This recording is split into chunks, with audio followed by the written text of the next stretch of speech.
8 to 5 p.m. October 4, 2024. Overacting, Part 5. Evening research my blog.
dahil gusto niyang tumulong upang tapusin ang kanilang digmaan at pinalihan sila Roy at Danny na sandali munang nagtago. Pagkatapos ng kanilang awkward na usapan, hindi sineryoso ni Danny ang mga babala ni Chen at muling pinagpatuloy ang pagmangkin kay William.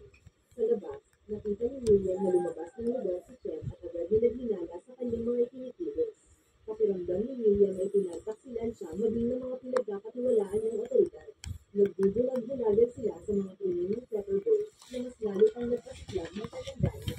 Inutukan niya si Chen gamit ang sarili ng baril at sabay silang pumasok sa bahay. Dito ay hinakusahan niya ang polis ng pagtataksil at ininsulto siya dahil hindi niya ginagawa ang kanyang trabaho na protektahan ang kanilang komunidad. Gayunpaman, nanindigan si Chen laban sa ginagawang mga pagpatay ni William.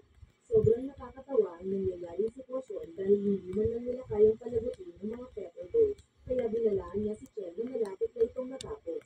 Kanya din dinagdag na kung mahadlang si Chen, hindi siya magdadalawang isip na patayin din siya. Sa sumunod na araw, inutusan ni Danny si Roy na patayin na si William at agad silang umalis sa kanilang headquarters.